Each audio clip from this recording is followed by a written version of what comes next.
Plant water relation शिकवून राहिलो आपण. आता याच्यामध्ये वॉटर ॲब्सॉर्बिंग ऑर्गन त्याची डिटेल इन्फॉर्मेशन आपली चालू आहे आणि यातला एक रूट हेअरचा पार्ट आणि इंट्रोडक्शन आपण कालच्या लेक्चरमध्ये बघितलं होतं. आता डिटेलमध्ये आपण आज आता एक लक्षात असं घ्या आपण वॉटर ॲब्सॉर्बिंग ऑर्गन जो आहे water absorbing it is nothing but the root है ना. आणि रूटलाच काय म्हणायचं आहे तर त्याला त्या रूटच्या काही प्रॉपर्टीज तुम्हाला माहिती असायला पाहिजे. Roots are biologically defined as positively geotropic. Positively जिओट्रॉफिकचं मिनिंग काय होते the organ of plant which grow towards the direction of the soil. एकतर रूट्स हे ऑलमोस्टली अंडरग्राउंड त्यांची ग्रोथ होते बरोबर आहे. It means they are always in contact with the lot of plenty of the water and the minerals. तर म्हणून main absorbing organ जो असेल प्लांटमधला तर तो कोणता असेल रूट. आणि एका टिपिकल रूटला जर आपण पाहिलं तर त्या रूट काय करतो एक आता सपोज आपण एक टॅपरूटची एक डायग्राम जर पाहिली suppose this is the ground surface हे त्याचं एक मेन रूट असेल तर मेन रूटला आपण नाव दिलेलो प्रायमरी. तर हे काय करते it gives rise many small hair like structure और एक्सटेन्शन. या छोट्याशा रूटपासून काय तयार झाले ब्रांचेस तयार झाले पहा and all these branches are called as root hairs. यालाच काय म्हणायचं आपल्याला रूट हेअर. आणि ॲक्च्युअली वॉटर ॲब्सॉर्प्शनचं काम रूट तर करणारच आहे कम्प्लीट रूटही करते पण त्या रूटमधला स्पेसिफाईड पार्ट कोणता असेल तर इट इज रूट हेअर. आणि तोच पार्ट तुम्हाला आज फोकस करायचा आहे ठीक आहे. So what is mean by the root hair. A root hair it is defined as a cytoplasmic extension of the epiblema cell. जेव्हा ॲनाटॉमी स्टडी केली जाते तेव्हा प्लांटची तर तेव्हा आपण TS of the root TS of the stem आणि leaves हे सगळे सेक्शन्स पाहत असतो. तर इथं हा जो एपिब्लेमा पार्ट आला तुम्हाला तर हे काही कठीण नाव नाही आहे. जर आपण रूट समजा आता एक पर्टिक्युलर हे रूट असेल हेच रूट आणि मला या रूटला इंटरनली स्टडी करायचा आहे तर मी त्याचा ट्रान्सफर सेक्शन घेईल बरोबर आहे to study the internal cells. त्याच्यामध्ये सेल कोणकोणत्या तर जेव्हा आपण याचा सेक्शन घेऊ तेव्हा याची आउटर मोस्ट लेअर जी असते रूट असो स्टेम असो का leaves outermost layer it is called as epidermis. काय नाव द्यायचं त्याला एपिडर्मिस. आणि रूट मध्ये जर असेल तर त्याच same epidermis it is known to be what is epiblema. आणि या एपिब्लेमाच्या जे सेल राहतात ह्या स्वतःला काय करतात they become extend in this way आणि याच्यापासूनच काय तयार झाले हेअर्स. तर ही त्याची एक सायंटिफिक डेफिनेशन ज्याला आपण म्हणू शकतो cytoplasmic extension of the epiblema layer और epiblema cells are called as root hairs. त्याच्यानंतर स्ट्रक्चरली जर पाहिला आपण इथं एक डिटेल रूट हेअरचा पार्ट मी इथं फोकस केलाय पहा. It is a tube like colourless and unbranched. एक सिंगल थ्रेड त्या सेल पासून रिलीज झाला एक ब्रांच तयार झाली. पण लक्षात घ्यायचं आहे रूट हेअर जे आहे हे रूटची ब्रांच आहे. या रूटच्या सेलमधून एक एक्सटेन्शन बनलं त्याला मी नाव दिलं हेअर. म्हणजे हे एपिडर्मिस नावाच्या लेअरची एक ब्रांच आहे बरोबर आहे. पण एक परफेक्ट रूट हेअर जर तुम्ही कन्सिडर करून राहिले तर हे स्ट्रक्चर कसं आहे इट इज अनब्रांच्ड. कन्फ्युज होऊ नका. रूट पासून तयार झाली एक ब्रांच म्हणजे रूट हेअर आहे पण रूट हेअरला स्वतःच्या ब्रांचेस नसतात. It is unbranched structure. So tube like colourless unbranch structure very delicate. एक तर स्मॉल आहे आणि थीन राहते खूप असं पातळ एक हेअर लाईक पार्ट राहतो म्हणून त्याला आपण डेलिकेट म्हणतो. And it is short lived म्हणून त्याला एफिमेरल ऑर्गन असं म्हणायचं. तुम्हाला एफिमेरलचा अर्थ काय होतो the organ which are short lived. त्याच्या साईजवरच हे सगळं आपल्याला क्लिअर होते की त्याची त्याचा लाईफ स्पॅन जास्त नसेल बरोबर आहे. तर त्याला सॉइल पार्टिकलला भेदून स्प्रेड व्हावं लागतं, ऍब्सॉर्प्शनचा एरिया वाढवावा लागतो. तर या दरम्यान रूट हेअर डॅमेज सुद्धा होऊ शकतं. त्याच्यानंतर what about the internal structure, त्याच्या आतमध्ये कोणकोणत्या प्रकारचं स्ट्रक्चर आहे, सेल्युलर स्ट्रक्चर कोणतं आहे, रूट हेअरचा सेल्युलर स्ट्रक्चर.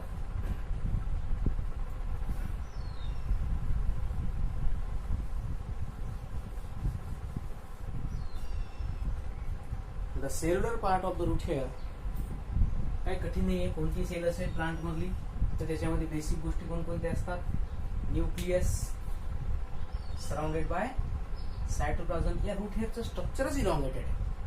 म्हणजे असं काही विचार नका करू का बा सेल म्हटली का त्याच्यामध्ये राऊंडच असला पाहिजे, न्यूक्लियस आहे, सायटोप्लाझम आहे, काहीही गरज नाही आहे. सेलच्या शेपवर डिपेंड आहे का त्याच्यामधलं सायटोप्लाझम कशा पद्धतीने प्रेझेंट असेल.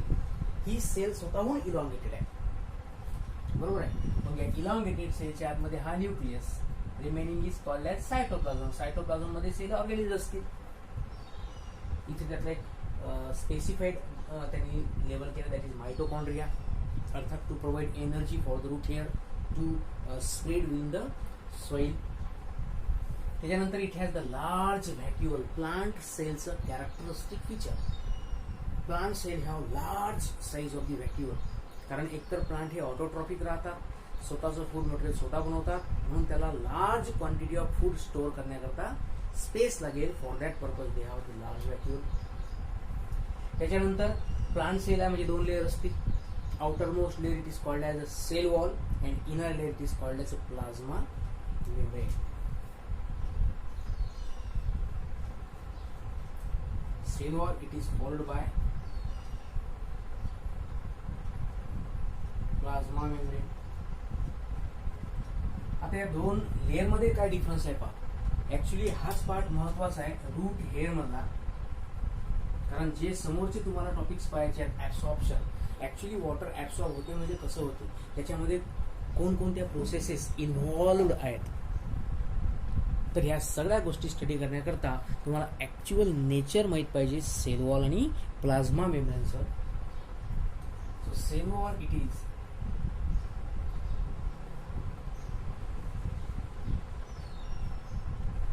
freely permeable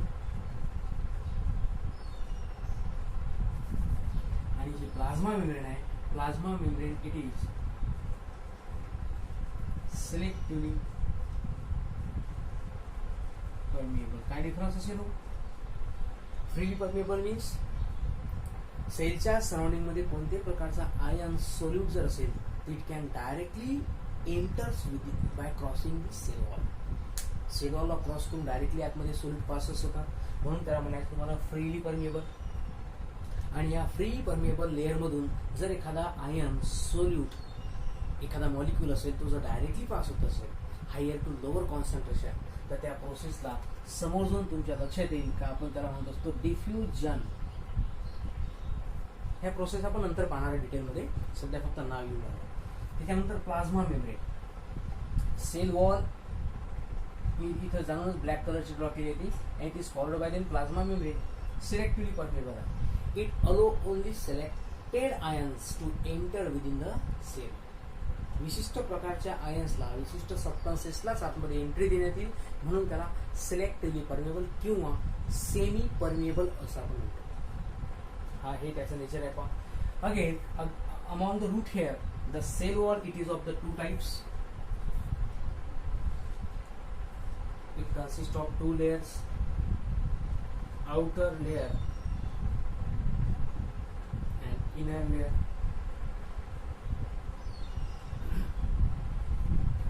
Outer layer of cell wall it is made up of the pectin. Outer layer it is called as. त्याच्यामध्ये पेक्टिन नावाचा सबस्टन्स प्रेझेंट राहतो, कार्बोहायड्रेटचा प्रकार आहे. आणि इनर जे आहे it is made up of true cellulose. Plant cell वॉलचं character, cell wall it is made up of true cellulose. तो सेल्युलोज कशामध्ये राहतो? इनर सेल वॉलमध्ये. या सबस्टन्सेसचं महत्व काय राहते? दोनही कार्बोहायड्रेट्स आहेत, बोथ आर दी पॉलिसॅकॅराइड. मग महत्व काय असेल तर पेक्टिन आणि सेल्युलोज हे जे सबस्टन्सेस आहेत these are called as hydrophilic substances. Substances. आता अंदाज तुम्ही लावून घ्यायचा आहे की जर समजा रूट हेअर वॉटर ऍब्सॉर्ब करते तर काय ऍब्सॉर्ब करते, तर त्या रूट हेअरच्या सेल वॉलमध्ये दोन सबस्टन्सेस आहेत, पेक्टिन, सेल्युलोज. या दोन्ही सबस्टन्समध्ये ऍडसॉर्प्शनची कॅपॅसिटी आहे. म्हणजे वॉटर मॉलिक्यूल याच्यावरती अटॅच होतात आणि त्यालाच आपण मग समोरून काय म्हणतो, वॉटर ऍब्सॉर्ब होतोय. जर हे सबस्टन्सेस दुसरे कोणते असते, हायड्रोफोबिक असते, तर त्या ठिकाणी रूट ऍब्सॉर्ब नसता करू शकणार. मग त्या ठिकाणी दुसऱ्या कोणत्या ऑर्गनची आवश्यकता असते. लक्षात येत आहे का काय सांगायचं. प्रत्येक गोष्टीचा त्याचं जे मेकॅनिझम आहे ते स्पेसिफाईड आहे. ऑर्गॅनिझम टू ऑर्गॅनिझम ह्या गोष्टी बदलत राहतात. ह्युमन बॉडीमध्ये आता आपले जे पूर्ण आउटर स्किन आहे, या स्किनमध्ये सेल वॉल नावाची लेयरच नाही आहे. अर्थात नाही आहे तर त्याचे आपल्याला बेनिफिट पण आहेत, पण अशा गोष्टी नसल्यामुळे आपण डायरेक्टली वॉटर ऍब्सॉर्ब नाही करत. प्लाझ्मा मेम्ब्रेन आहे आउटर स्किन म्हणजे आपली कोणती आहे, प्लाझ्मा मेम्ब्रेन, आणि ही डिसाईड करेल की which material has to enter within the cell. ही याची काही परमिशन घ्यावी लागते स्किनची. डायरेक्टली कोणताही सोल्यूट बॉडीमध्ये एंटर होणार नाही, नाहीतर किती सारा प्रॉब्लेम ह्युमन बिंगला क्रिएट झाला असता. एक तर ह्युमन बिंग स्टेबल नाही आहे, तिकडे फिरत राहतो. तर हा एक बेसिक डिफरन्स आहे पहा की प्लांट आणि ॲनिमलमध्ये ऍब्सॉर्प्शनची प्रोसेस वेगवेगळी कशी असते. Okay, so this is about the root hair.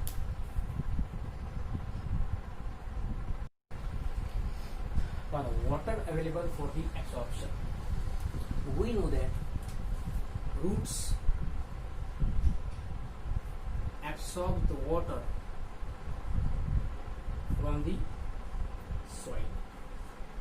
मग आता सॉइलचा जर आपण स्टडी केला, जिओग्राफिकल स्टडी ज्याला म्हणतो आपण, तर soil it is made up of variety of the layers है ना. त्याच्यामध्ये खूप सारे सॉइल पार्टिकल्स राहू शकतात.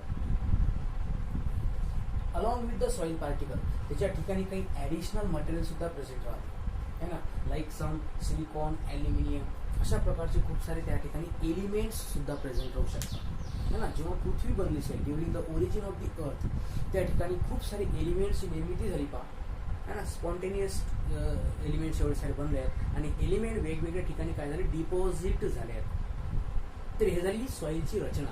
मग आपल्याला ऍक्च्युली पाहायचं आहे की जे वॉटर त्या ठिकाणी अवेलेबल असेल, वॉटरची क्वांटिटी जी अवेलेबल असेल, त्यातलं कोणत्या प्रकारचं पाणी हे रूट ऍब्सॉर्ब करतात. बरोबर आहे. तर ड्युरिंग रेनी सीझन किती सारं पाणी त्या ठिकाणी जमिनीमध्ये ऍब्सॉर्ब होऊन जातं पहा, पण एवढं सारं पाणी अवेलेबल नसते. लक्षात घ्यायचं आहे काय. आपण म्हणतो बा या सीझनमध्ये किती सारा पाऊस झाला, पण तरी त्या म्हणजे पिकासाठी ते सुटेबल नव्हते, पुरेसं नव्हतं, आणखी पाणी पाहिजे. ह्या सगळ्या भानगडी का होतात, कारण रिझन हे आहे की जे वॉटर अवेलेबल आपल्याला दिसतं की बा lot of rains are there, खूप सारं पाणी अवेलेबल आहे, पण ऍब्सॉर्प्शन कोणत्या पाण्याचं होतं याच्याकरता सायन्स आहे विद्यार्थी मित्रांनो, आणि ते या ठिकाणी लपलेलं. So let's see what kind of water available in the soil. तर पहा, सगळ्यात पहिले आपण पाहू 4 प्रकारचे वॉटर. सॉइलच्या आतमध्ये असणारं जे वॉटर असेल it is available in the form of 4 kinds. हा ऍब्सॉर्प्शनचा पार्ट नंतर. सगळ्यात पहिले पाहू आपण वॉटर अवेलेबल कोणकोणतं आहे, जेणेकरून रूट डिसाईड करेल की ऍब्सॉर्ब करायचं की नाही. Gravitational water, then hygroscopic water, third one is the combined water, and fourth one is the capillary water. आता ग्रॅव्हिटेशनल वॉटर, पाणी जमिनीवर पडलाय. आता आपल्याला माहित आहे की लँड सरफेस म्हटली का त्याच्यामध्ये एक स्वतःचा अट्रॅक्टिव्ह फोर्स असते. नुसतं सॉइल सरफेसमध्येच नाही, कोणत्याही प्रकारचं मॅटर, कोणत्याही प्रकारचा सबस्टन्स असेल तर त्याच्याकडे स्वतःची कायनेटिक एनर्जी असते म्हणजे असते. मग हे तर पूर्ण लँड सरफेस आहे, अर्थ सरफेस आहे, याच्यामध्ये तर किती सारा अट्रॅक्टिव्ह फोर्स असतो. आपल्याला माहिती आहे ग्रॅव्हिटेशनल फोर्स. तर या फोर्समुळे काय करते की जे वॉटर त्या ठिकाणी त्या सरफेसवरती अवेलेबल असेल त्या वॉटरला काय करते, स्वतःकडे खेचते, अट्रॅक्ट करते, ऍब्सॉर्ब करून देते. त्याला म्हणायचं तुम्हाला कोणतं water, gravitational water. The water which is absorb due to percolation process. Percolation म्हणजे काय, तर एक लक्षात ठेवायचं, समजा हे सॉइल पार्टिकल्स आहेत, तर प्रत्येक सॉइल पार्टिकल स्वतःमध्ये, आणि इथं मी सपोज हे वॉटर, हे अवेलेबल वॉटर असेल H2O, तर याला हे सॉइल पार्टिकल काय करतात, स्वतःमध्ये अट्रॅक्ट करतात. म्हणजे the water present in the soil पार्टिकलच्या आत असलेलं जे वॉटर आहे त्याला म्हणायचं तुम्हाला कोणतं, gravitational water. It is absorb due to the gravity, due to the force of attraction. आणि हे जे वॉटर आहे हे कशामध्ये येतात, सॉइल पार्टिकलमध्ये. आणि प्लांटचे रूट पार्टिकलला थोडीच ऍब्सॉर्ब करणार आहे, सॉइल पार्टिकलला त्यांना फक्त वॉटरची नेसेसिटी असेल. त्यानंतर hygroscopic water, it is present in the fine soil particle. जे बारीक बारीक सॉइल पार्टिकल्स असतील पहा त्याच्यामध्ये हे अवेलेबल असेल. पहा या दोघांमध्ये डिफरन्स काय, या सॉइल पार्टिकलमध्ये हे वॉटर असं खाली डीप लेवलला पोहोचत जाईल ड्यू टू पर्क्युलेशन. पर्क्युलेशन म्हणजे काय, त्याच्यामध्ये असे पोर्स असतील पहा. एका सॉइल पार्टिकलमधून दुसऱ्या सॉइल पार्टिकलमध्ये, दुसऱ्यामधून तिसऱ्यामध्ये, चौथ्यामध्ये चाललं. एकापासून तर दुसऱ्या सगळ्या सॉइल पार्टिकल मधून अशी आधी खाली बॉटम लेवल पर्यंत हे वॉटर लेवल पोहोचत जाईल. त्याला आपण पर्क्युलेशन प्रोसेस म्हणतो. आणि प्रत्येक सॉइल पार्टिकल मध्ये सुद्धा पाणी जमा झालं असेल त्याला आपण फाईन सॉइल पार्टिकल्स म्हणू शकतो. So it is called as hygroscopic. सारखाच आहे दोघांमध्ये, फक्त हे डीप लेवल पर्यंत निघून जाईल. आणि प्रत्येक सॉइल पार्टिकल मध्ये असणार मग ते हायग्रोस्कोपिक वॉटर झालं. हे अवेलेबल नसेल, हे तर डीप मध्ये चाललंय पार्टिकल टू पार्टिकल, आणि हे प्रत्येक पार्टिकल जवळ सुद्धा आहे. हे पण रूट ऍब्सॉर्ब नाही करू शकत. So it is also not available. Combine water, soil मध्ये व्हेरायटीचे एलिमेंट्स राहतात, मी पहिले सांगितलं.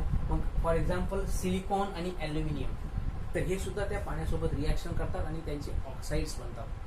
सिलिकॉन ऑक्साईड्स लक्षात येईल का, सिलिकॉन ऑक्साईड. तर एका वेगळ्या एलिमेंट सोबत कंबाईन होऊन ते वॉटर राहून राहिलं. हे सुद्धा रूट डायरेक्टली ऍब्सॉर्ब नाही करू शकत. So it is called as combine water in association with the other molecules, त्याला कंबाईन म्हणायचं आहे. लास्ट आहे कॅपिलरी वॉटर.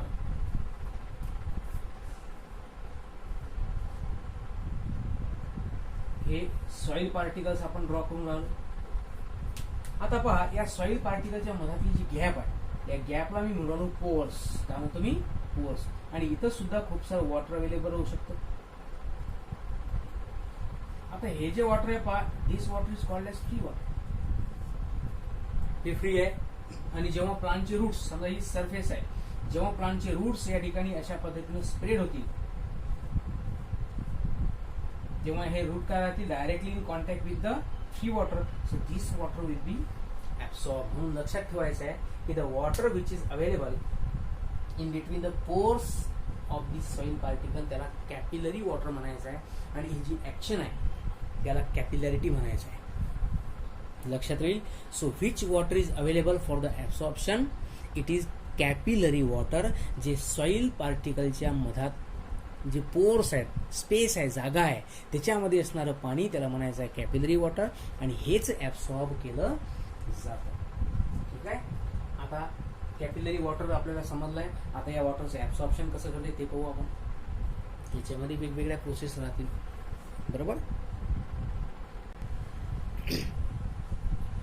ऍब्सॉर्प्शन ऑफ वॉटरची जी प्रोसेस आहे from soil by the roots or the root hair, कशा पद्धतीने वॉटर ऍब्सॉर्ब होते बघा. आता एक तर हे डिपेंड कसं राहील, depend upon the availability of the water. एक तर ते वॉटर कॅपिलरी राहते, अंडरग्राऊंड असेल सॉइलमध्ये तर इट इज कॅपिलरी वॉटर, हे समजलं आपल्याला. पण हे झालं कोणत्या प्लांटसाठी, the plants which are terrestrial, जे लँड प्लांट्स असतात त्यांना जर वॉटर ऍब्सॉर्ब करायचं असेल तर they will absorb the water in the form of liquid from the soil. Liquid form मध्ये असेल ना. पण जर समजा आपण असे काही प्लांटचे टाईप पाहिले ज्यांना लिक्विड स्टेटमध्ये वॉटर अवेलेबल नसतं, व्हेपरच्या फॉर्म मध्ये वॉटर अवेलेबल असतं, तुम्हाला सांगा कसं पॉसिबल आहे. पॉसिबल आहे कोणत्या प्लांट करता, those plant which are called as epiphytic plants. एपिफायटिकचा अर्थ काय होते, the plant which grow in support of other branches. जे आपण वेली पाहतो, कोणती प्रकारची वेल असेल एखाद्या सपोर्टच्या आधारावरती स्वतःची ग्रोथ करते आणि त्यांचे रूट्स हे अंडरग्राऊंड नसतात. मग वॉटर ऍब्सॉर्ब तर करावंच लागेल. विदाऊट रॉ मटेरियल आहे, आपण प्रॉपर्टीज पाहिल्यात ऑलरेडी. मग कशा पद्धतीने ऍब्सॉर्प्शन केलं जाईल तर they absorb the water in the form of vapour. याच्याकरता त्याचे जे स्टेम्स आहेत, लिव्ज आहेत, त्याच्यामध्ये एक स्पेशल टाईपचे टिश्यूज असतात पहा, त्या टिश्यूला आपण म्हणत असतो व्हेलामेन टिश्यू. नाव लक्षात ठेवायचं आहे. they absorb with the help of which kind of tissue? I mean water absorbing tissues. हे तरी कंडिशन. आता सपोज रूट्स आहेत आणि त्यांना प्लेंटी ऑफ वॉटर अवेलेबल आहे, खूप सारं पाणी अवेलेबल आहे. आता हे ऍब्सॉर्ब कसे करतात तर याच्याकरता 3 प्रोसेस आहेत आणि या 3 प्रोसेसवरच हा चॅप्टर डिपेंड आहे. सगळ्यात महत्वाचा पार्ट बोललो आपण very IMP. So there are 3 type of the process which are involved in the absorption of the water. That is imbibition किंवा imbibition म्हणू शकता तुम्ही, diffusion and the osmosis. होऊन घ्या. याचं आपण एक्झाम्पल बघूया. एक्झाम्पल पाहता क्षणीच तुमच्या लक्षात येऊन जाईल का imbibition प्रोसेस म्हणजे काय. आता समजा एखादी सीड आहे, फॉर एक्झाम्पल एखादी सीड, त्या सीडला आपण त्याची पेरणी केली, त्याला सोविंग केलं आपण सीडला अंडर दी सोईल. हे समजा ग्राउंड सरफेस असेल, सॉइल सरफेस, आणि याच्यामध्ये मी एखादी पी अशी ठेवलेली. सध्या पेरणीचा सीझन आहे, सीड सोईंग केली. आता पहा या सॉइल मध्ये जे की वॉटर अवेलेबल असेल, काय होतं काही काळानंतर आपल्याला दिसतं, आपण ऑब्झर्व करतो की या सीड पासून काय तयार झाली आहे, एक सीडलिंग तयार होतो. आणि जी ओरिजिनल सीड आपण आतमध्ये ठेवली होती ते पाण्यामध्ये, तर ती सीड स्वेल होते, फुगून जाते. ती का फुगली असेल त्याला कारण एकच आहे की वॉटर जे आहे ते त्या सीडनी स्वतःमध्ये काय केलंय, ऍब्सॉर्ब केलं. तर ह्याच गोष्टी तुम्हाला पाहायच्या बेसिक आहेत. So what is mean bye imbibition? It is swelling up of hydrophilic substances. Hydrophilic substances plant मधले कोणते, पर्टिक्युलरली रूट मधले कोणते, एक तर पेक्टिन आणि दुसरा म्हणजे सेल्युलोज. नाव लक्षात ठेवायचे, याच्यावर ऑब्जेक्टिव्ह विचारतात. तर हे जे सबस्टन्सेस राहतात हे वॉटर मॉलिक्युलला त्यांच्यामध्ये कॅपॅसिटी आहे. एक तर कोणत्याही सबस्टन्स मध्ये स्वतःची कायनेटिक एनर्जी असेल, energy required for the activity, it is called as kinetic energy, active form मध्ये असते. आणि या एनर्जीच्या सहाय्यानं एक मॉलिक्यूल दुसऱ्या मॉलिक्यूलला काय करते, अट्रॅक्ट करते. तर हे सबस्टन्सेस राहतात, हे कोणते हायड्रोफिलिक सबस्टन्स. तर हे काय करतात, वॉटरला अट्रॅक्ट करतात आणि त्या ठिकाणी ते डिपॉझिट होतात. पाणी त्या ठिकाणी काय झालं, त्याच्यासोबत कंबाईन झालं. तर ही जी प्रोसेस आहे याच्यामुळे काय होईल, ते जे सबस्टन्स आहेत ते बिकम स्वेल. एक्झाम्पल घेऊ शकता तुम्ही, स्वेलिंग ऑफ द रेझिन्स. लक्षात येईल, मनुक्का असेल सुक्का, तो जर पाण्यामध्ये टाकला तर तो काही काळानंतर स्वेल होतो, कारण तो वॉटर ऍब्सॉर्ब करून घेते. या ठिकाणी यांनी ऍडसॉर्प्शन शब्द वापरला. ऍडसॉर्ब म्हणजे अटॅच होणं, एखादा मॉलिक्यूल दुसऱ्या मॉलिक्यूल सोबत अटॅच होणं, त्याला म्हणतो आपण ऍडसॉर्प्शन. बरोबर आहे. मग आता जे हायड्रोफिलिक सबस्टन्स आहे, जे वॉटर मॉलिक्यूल ज्याच्यावर वॉटर मॉलिक्यूल ऍडसॉर्ब होऊन राहिलाय, त्याला म्हणायचं तुम्हाला इम्बायबन. आणि जी गोष्ट ऍडसॉर्ब होते त्याला म्हणायचं आहे इम्बायबेट. पटलं नाही. इम्बायबनचे एक्झाम्पल तुम्ही घेऊ शकता रेझिन्स, आणि इम्बायबेटचं एक्झाम्पल तुम्ही घेऊ शकता water. Anything upon which something absorb, त्याला म्हणायचं आहे इम्बायबन. जो ऍब्सॉर्ब करतो तो इम्बायबन, जो ऍब्सॉर्ब होतो त्याला म्हणायचा इम्बायबन. करून घेणारा जो आहे तो इम्बायबन आणि जो ऍब्सॉर्ब होऊन राहिला तो असते इम्बायबेट. साध्या लँग्वेज मध्ये लक्षात ठेवा, लिक्विड जे असेल किंवा वॉटर जे असेल त्याला इम्बायबेट म्हणायचं आहे, आणि याला ऍब्सॉर्ब करून घेणारा जो असेल त्याला इम्बायबन म्हणायचं आहे. एक्झाम्पल भरपूर आहेत. Soaking of the seeds. आपल्या घरी मठ आणतो आपण, रात्रभर भिजू घालतो, दुसऱ्या दिवशी ते त्याला कोंब येतात छानपैकी आणि ते आपण खाऊ शकतो. आणि त्याच्यामध्ये खूप सारे प्रोटीन्स पण असतात, फायबरिक तण ज्याला म्हणतो. तर का घडलाय, का त्याला आपण त्याचा सोकिंग म्हणतात, भिजू घालतो. तर ते सोकल्यामुळे काय होते, तर ते वॉटरला ऍब्सॉर्ब करून घेतात आणि दुसऱ्या दिवशी फुगतात आणि त्याच्यामधून सीडलिंग बाहेर यायला लागते. याचा अर्थ जर्मिनेटिंग सीड्स म्हणतो आपण त्यांना. त्यानंतर नेडिंग ऑफ द फ्लोअर, कणिक मळणे.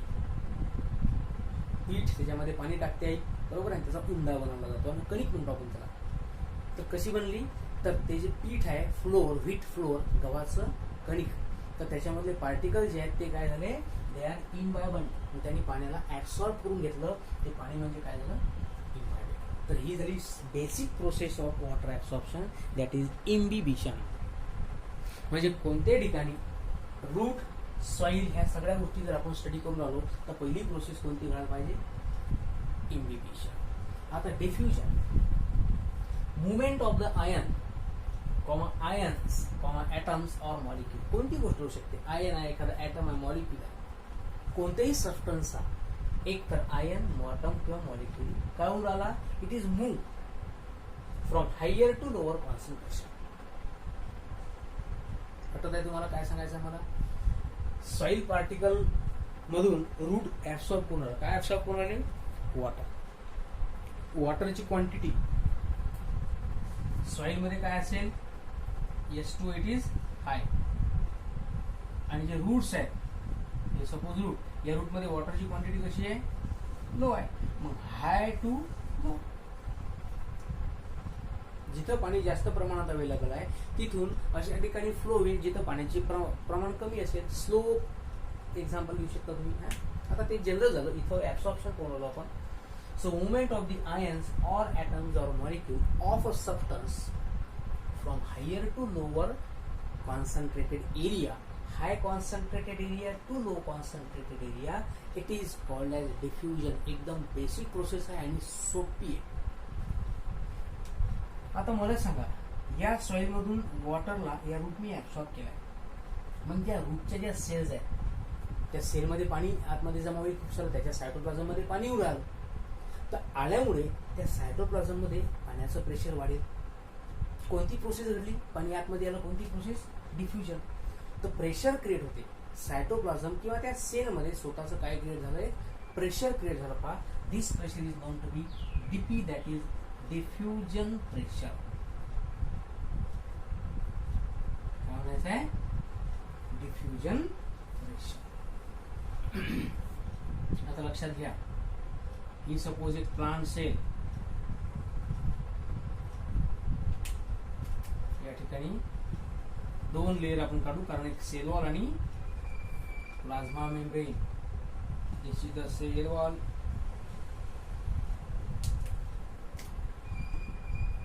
and this is the plasma membrane.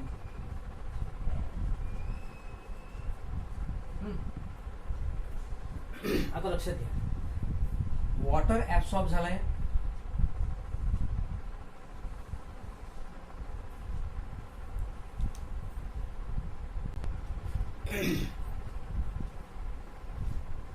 एक तर डिफ्युजनची प्रोसेस कशी घडली? Cell wall. Suppose this is the S2 molecule. तर water it is enter through the cell wall. इथं वॉटर अवेलेबल आहे. सध्या कुठं अवेलेबल आहे? या ठिकाणी. आता इथं पहा, this water is present and the interface between cell wall and the plasma membrane. बरोबर आहे. या स्वतःचं एक प्रेशर क्रिएट राहील. बा, या वॉटरचं काय? स्वतःचं प्रेशर राहील. त्याला म्हणून आपण प्रेशर ऑफ प्युअर सॉल्व्हंट. है ना? जे वॉटर ऍब्सॉर्ब झालं ते प्युअर सॉल्व्हंट आहे.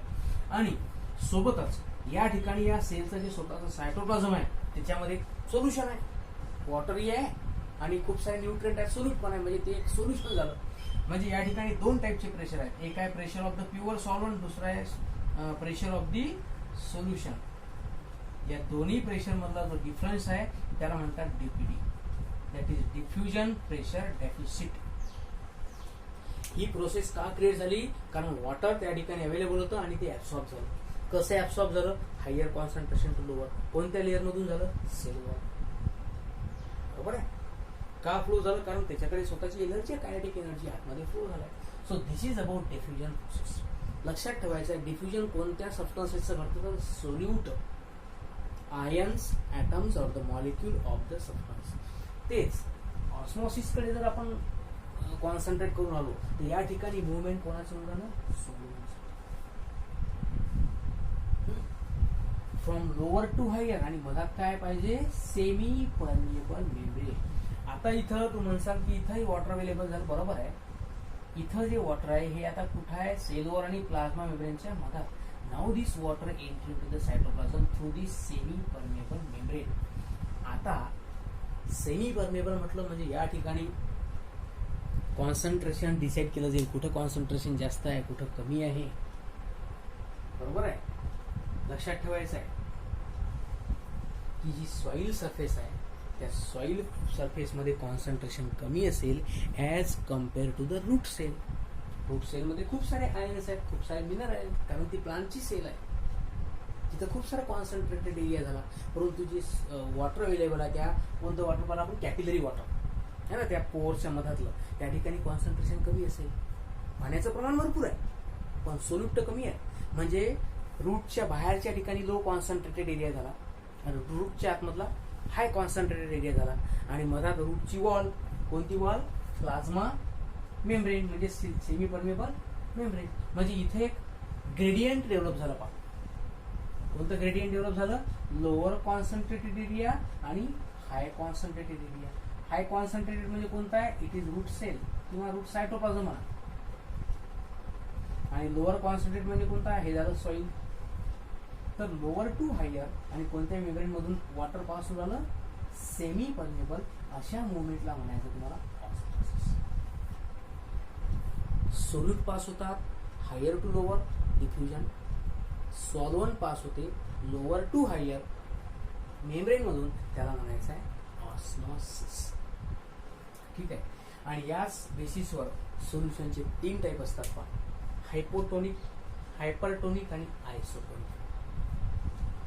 हायपोटोनिकला आपण म्हणू शकतो it is less concentrated solution. Hypertonic म्हणजे it is high concentrated solution. आणि जे न्यूट्रल असेल त्याला म्हणतो आपण आयसोटोनिक. हे झालं basic. Now hypotonic solution it is also called as weak solution or strong solvent. आता याचा अंदाज लावा काय भानगड आहे. हायपोटोनिक मध्ये लेस कॉन्सन्ट्रेटेड म्हटलं म्हणजे सोल्यूटचं प्रमाण कमी आहे.